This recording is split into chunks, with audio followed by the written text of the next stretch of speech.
Hello. So today, the topic I want to talk to you about is healthy weight. We're going into this new year, and often one of the New Year's resolutions, people often really start to focus on their weight and try to kind of lose weight is probably the thing that they focus on. But the important thing is to first understand what is a healthy weight, and how do you determine that, and then based on that, where do you go next? So first of all, it's not surprising that we are facing kind of a uh, epidemic, if you will, of obesity. The adult population every year, we're seeing more and more people kind of move into that obese category, and this number is just continuing to grow every year. And so, first of all, what's the problem with that? Well, as we well know, there's lots of risk factors associated with being overweight in the sense of what impact it can have on you, such as diabetes, heart disease, cancer, different things like that. So really finding what your healthy weight is and then finding ways to maintain that healthy weight is extremely important. Now, obviously there's hormones involved in this, there's genes involved in this. This is really a multi-factor type of a thing. And so one of the things you need to consider is, first of all, this is really a journey, and that when you're focusing on your weight, that you understand that you're kind of the research subject, so you can get information out there, read books or articles and things like that. And those things may be applicable to you and help you, but they also may not be right for you. So it's really one of those things that you'll have to kind of probably try and do different things to really see what the impact it has on you. So the first thing is well, how do you determine if your weight's healthy or if you're overweight and you need to be worried about it? Well, the first common screening tool is your body mass index. Now, on other podcasts, I've spoke about this, and I'm not a huge fan of it because it is a screening tool, and I think it's important to understand that it's really just a screening tool, because you can be very muscular with a very low percentage body fat and your BMI pretty high, or the other side of this is you can be very frail and have a low BMI but still be very unhealthy. So when I'm talking about weight, I'm talking about in the context of health. So the first thing you need to do is don't use a traditional scale. That really doesn't give you much in the sense of what your healthy weight is. Now, uh, if you want to use a BMI as a screening tool, you basically, find out how tall you are and what your weight is, and you can go to Google it, and there's numerous, things that will show you what your BMI is. But again, it's really just a screening tool, uh, uh, and really there's lots of errors in it. So, I'm not a big fan of it. Probably some things that are better is just your waist circumference, where you're really just going to measure your waist and see how big it is. So typically, for an adult male, you want it to be less than 40 inches, and for a non-pregnant adult female, you want it to be less than 35 inches. So traditionally, if your waist is larger than that, then you should be concerned that you may be having some weight issues. Now, again, this is real important to understand. This is also just a screening tool.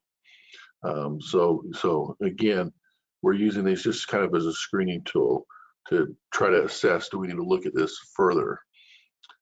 Another more reasonable method is what's called the waist to hip ratio. And really that's where you're going to measure your waist and then also your hips. And then you're going to basically take the ratio of that. So you're going to divide your waist measurement by your hip measurement. And typically in males, you want it to be less than or greater than 0.9, or females are greater than 0.85. So again, this is another screening tool. Now there's lots of other things you can use, because really what you're interested in is to understand, not just your weight, but your percentage body fat and how are you carrying that body fat. So that's one of the reasons that the waist side is important, because you may have a large belly, if you would, but your weight be fine in the sense of where you should be on like a BMI or something like that. But we know that visceral fat is what that's called, where you carry a lot of this in your waist, is really, really bad for us. And so you can still be unhealthy. So these are just some real easy kind of screening tools. there's much more complex things that your healthcare provider can help you with to really determine uh, your percent body fat and your skeletal muscle.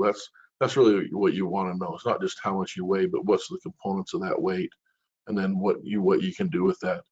In addition to that, when we start talking about things you can do about your weight, this is where people can get frustrated because they go to the gym and start working out because they want to lose weight, and they don't see them losing much weight. And that may be because they're actually just gaining weight in muscle mass, which is a good thing. So their net loss is not what they want it to be because they lose some fat, but they're also putting on muscle mass. So again, that's why understanding ways to measure what the components of your weight are is really important. So what are the things you can do to really achieve and maintain a healthy weight? Well, the adage it's really dependent on your calories, meaning how many calories you consume and how many calories your body uses. Now, this is a very simplified thing, and while it holds true in kind of the laws of physics and thermodynamics, there's lots of things that our body's doing with these calories that we don't anticipate and we're unable to measure. So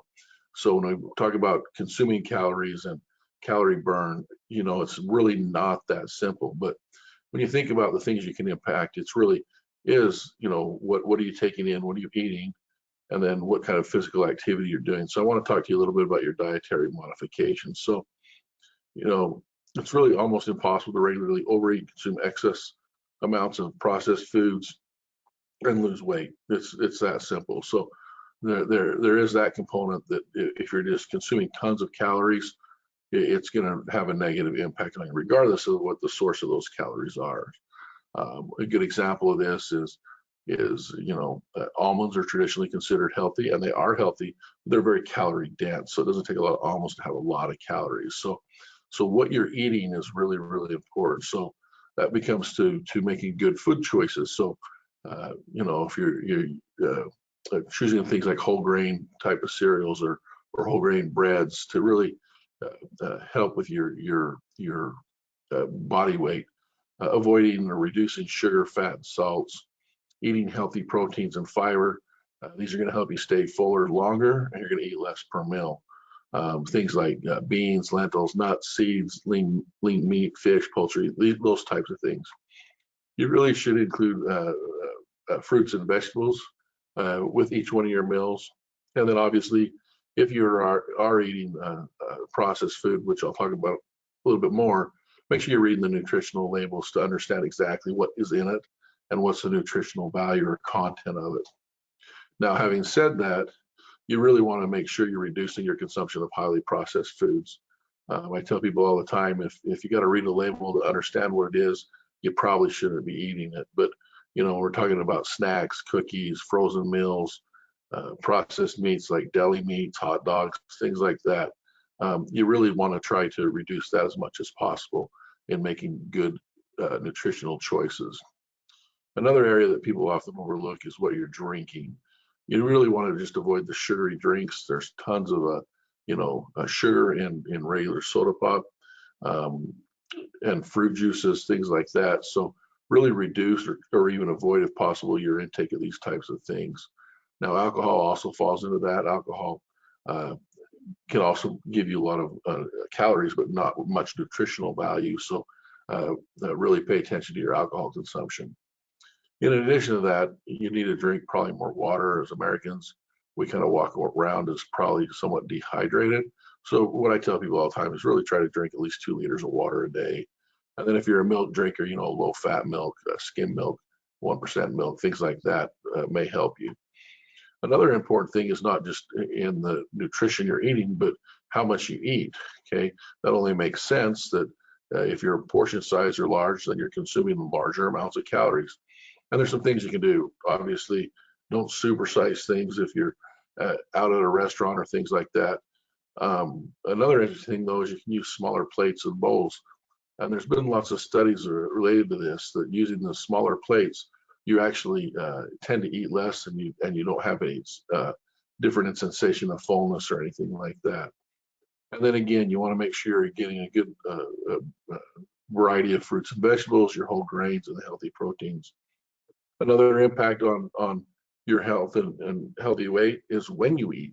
So the timing of the meal you eat plays a very important role. Now, traditionally, we've kind of been told don't skip breakfast, and a lot of people follow that model. But again, this kind of goes back to what I said at the beginning, that you may have to kind of try things differently.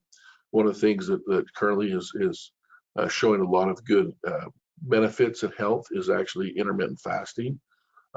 So that's one of those things where you'll want to have to try different kind of timing, but we do know the timing of eating is extremely important um, on your healthy weight. Specifically, we know that if you eat a heavy meal right before bed, that's not a good thing.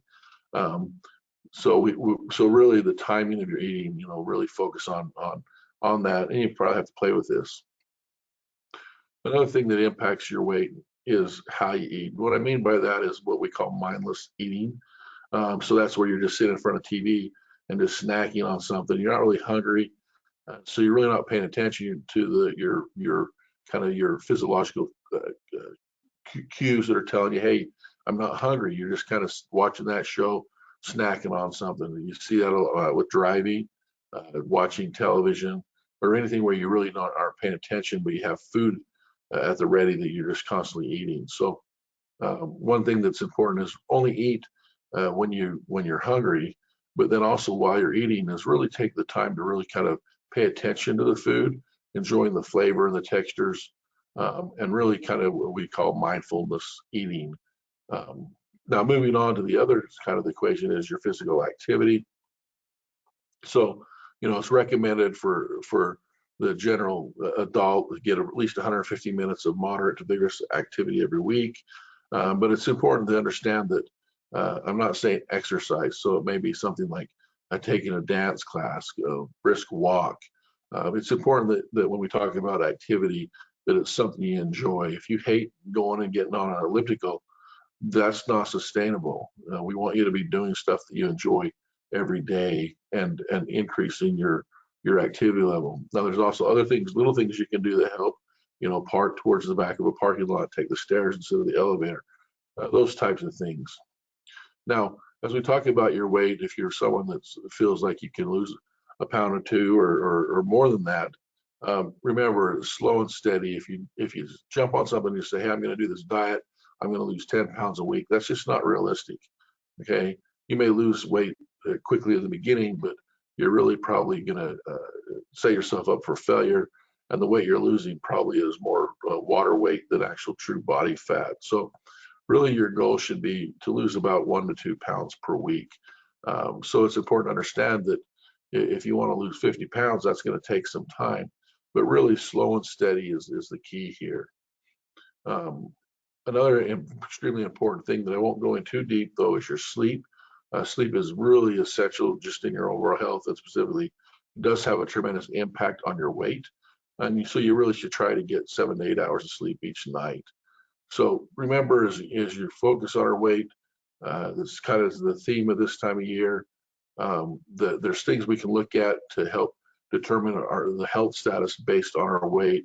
But again, it's not just that number on the scale. It's those screening tools we kind of talked about. And if you find yourself in someone that is overweight, remember it's important to take action, because that excess pounds can really lead to a lot of chronic diseases like hypertension, diabetes, cancers, things like that. So it's important to take action, but understand also that action needs to be realistic and slow and sustainable. So you're eating the foods you enjoy, but you're mindful about it. So you're not eating stuff when you're not really hungry. You're doing activities you enjoy, those types of things.